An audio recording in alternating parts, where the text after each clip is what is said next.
ये 2023 में रिलीज हुई इंडोनेशियन हॉरर मूवी प्रेम्पुंग है। ये इंडोनेशियन सिनेमा में बनी अब तक की सबसे डरावनी हॉरर मूवी है। अगर आप अकेले देख रहे हैं तो ना देखें, वरना किसी के साथ बैठ कर देखें। कहानी की शुरुआत होती है, कारा ने कुछ दोस्तों को अपने घर पार्टी पर बुलाया होता है। अब जब आधी रात हो जाती है तो जियोंग को शराब बहुत चढ़ जाती है, इसलिए वो बाथरूम चली आती है नशा उतारने के लिए। लेकिन उसे क्या पता कि एक घुंघराले बाल वाला लड़का उसके पीछे आ रहा होता है। अब जब जियोन अपना मुंह धो रही होती है तभी लड़का पीछे से आकर उसके साथ जबरदस्ती करने लगता है। जियोन अपनी पूरी ताकत से उसे अपने से दूर कर देती है, जिसके बाद वो लिफ्ट की तरफ दौड़ती है और अपने घर चली जाती है। अगले दिन कारा की मां घर आ जाती है। उसे पूरे घर में सारा सामान उल्टा सीधा पड़ा मिलता है, जिसके बाद वो कारा के कमरे में आकर देखती है, लेकिन वहाँ कारा का नामो निशान नहीं होता है। अब जब वो बाथरूम में आकर देखती है तो उसे बाथटब पर खून के निशान मिलते हैं, जिसके बाद वो डरकर कारा के दोस्त जियोन को कॉल कर देती है उससे पूछने के लिए अगर वो जानती है कि उसकी लड़की कहाँ है। लेकिन जियोन उससे कह देती है कि कल रात वो बहुत नशे में थी, इसलिए उसे रात का कुछ याद नहीं है। एक दुखी माँ अब क्या कर सकती है अपनी लड़की के मिसिंग होने की पोस्टर लगाने के अलावा। अब 1 महीने बाद जब औरत को उसकी बेटी कारा नहीं मिलती है तो उसे शक होने लगता है कि उसकी बेटी की किसी ने हत्या कर दी है। इसलिए वो उसका फोटो लेकर काला जादू करने वाली औरत के पास आ जाती है, इस उम्मीद में कि उसके पास उसकी लड़की का कुछ पता लग पाए।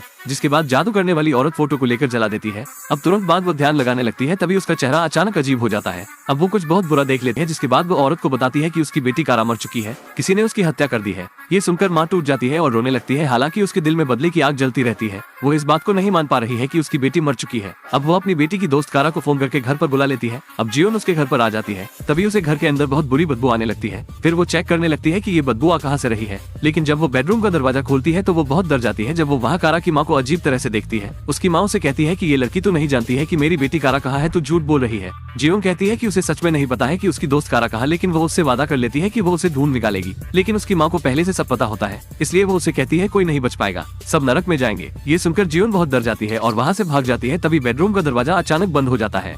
अब जब जियोन निराश होकर सड़क से जा रही होती है तभी वही जादू करने वाली औरत उसे बुला लेती है और उससे कहती है कि अपनी दोस्त से पूछो कहीं वो बीमार तो नहीं है। जियोन को कुछ समझ नहीं आ रहा होता है कि वो किसकी बात कर रही है। उसे लगता है ये औरत पागल है और राह चलते लोगों को परेशान कर रही है। अब जब वो आईने में अपने आप को देखती है तो वहाँ उसे कुछ नहीं दिखता है, लेकिन जब वो वहाँ से चली जाती है तभी एक साया उसमें दिखाई देता है। अब दूसरी तरफ वही घुंघराले बाल वाला लड़का लिफ्ट से ऊपर जा रहा होता है, तभी उसे लाल कपड़ों में कोई उसकी तरफ आता दिखता है। अब वो लिफ्ट का बटन दबा देता है और ऊपर जाने लगता है। अब जब ऊपर आकर लिफ्ट खुलती है तो वही लाल कपड़ों में औरत उसकी तरफ आ रही होती है, जिससे लड़का डर जाता है और लिफ्ट को बंद करने लगता है। जिसके बाद वो 5वें फ्लोर पर आ जाता है, लेकिन फिर वही औरत उसकी तरफ बढ़ रही होती है, जिसे देखकर लड़के की फटने लगती है। जिसके बाद वो लिफ्ट का डोर बंद कर लेता है। अब जब वो 6 माले पर आ जाता है तो लिफ्ट का डोर खुल जाता है, तो फिर वही औरत बड़ी तेजी से उसकी तरफ बढ़ने लगती है। जिसके बाद लड़का बहुत ही डर जाता है, लिफ्ट का डोर बंद कर लेता है और वो दुआ करने लगता है कि दरवाजा कभी ना खुले। अब जब वो 7वें माले पर पहुंचता है तो उसकी दुआ कबूल हो जाती है और दरवाजा नहीं खुलता है। लेकिन इस बार उसे कुछ महसूस होने लगता है कि उसके पीछे कोई है। ये वही लाल कपड़ों वाली औरत होती है। अब जब लिफ्ट 8वें माले पर पहुंचती है तो लड़का लिफ्ट को खोलने की कोशिश करने लगता है और दरवाजा खुल भी जाता है। अब जैसे ही वो लिफ्ट से निकलता है तभी वही औरत उसका पैर पकड़ लेती है और उसे अंदर खींचने लगती है।